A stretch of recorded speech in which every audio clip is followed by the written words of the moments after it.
It's 11 p.m. The sun set 6 hours ago. You're still sweating. You look up. No sun. You look down. The ground is glowing with heat you can't see. But you can feel it climbing your legs. You think the sun is the reason you're hot. Actually, the sun left hours ago. This isn't sunlight.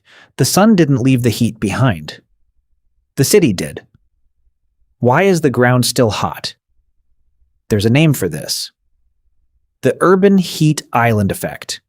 A city floating in its own private heat wave, sometimes 10 degrees hotter than the countryside next door. Same latitude, same sunlight, wildly different temperatures. And here's the surprise. This isn't climate change. Not yet. This is materials science. Cities are designed to store heat. Concrete isn't a surface. It's a battery. The answer isn't on the surface. It's buried underneath it. 3 layers down. Every surface handles sunlight 2 ways. Reflect it or absorb it. Grass and trees reflect a lot. Light color, high water content, most of it bounces back to the sky. Asphalt does the opposite. Dark, dense, it swallows almost everything. Grass reflects. Asphalt eats and stores what it eats. And asphalt has almost no water in it, which means it can't shed that stored heat the way grass does, through evaporation. Wet things cool fast, which means the battery empties faster. Dry things cool slow, which is why the charge asphalt picked up at 2 p.m. is still draining out of it at midnight. But absorption is only half the story. It's not just what's on the ground, it's what's around it. The street doesn't just hold heat, the city traps it. Scientists call this the urban canyon. Tall buildings, narrow street. From above it looks efficient. From the side, it's a trap. Sunlight hits one building, reflects onto the other, bounces back into the street. The heat never escapes. It just ping-pongs back into the battery.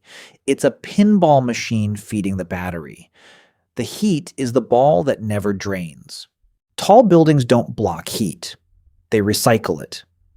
In open sky, that heat can escape straight up into the atmosphere. In a canyon, that exit is sealed. The buildings become the battery's insulation. You're not standing in a hot street. You're standing inside the trap. The one thing that's supposed to let it cool, the open sky, has been physically sealed off. The night sky is the release valve. The city sealed it shut. Trapping heat isn't the worst part. The worst part is what it tricks your body into doing. Your body has one job at night: drop its own core temperature. That drop is what triggers deep sleep. Normally, cool night air pulls that heat away. Your own release valve. But here, the air itself never actually cools. Your valve is jammed shut too.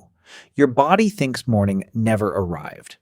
That's the recovery gap, the gap between the cool down you need and the one you actually get. Most people think the danger of a heat wave peaks at noon. But in the deadliest heat waves on record, the risk often peaks after dark, because that's when the body should be recovering and can't. Hot nights are often deadlier than they get credit for, because night after night without recovery is measurable strain on the heart. That's why so many heat-related deaths happen overnight, not under the midday sun. The scary part isn't the afternoon, it's the night that never lets you recover. And that's just one street. Now zoom out. Remember that warm road you were standing on? Multiply it by every street in the city. The whole city is one giant battery. And some cities stay charged hotter than the countryside beside them all night long, every night of summer. Climate change doesn't create heat islands. It charges them. Every fraction of a degree the planet warms gets absorbed first and hardest by the surfaces we've already built to store it, which means the margin between a hot night and a dangerous one keeps shrinking. But this isn't unsolvable. It's a design problem.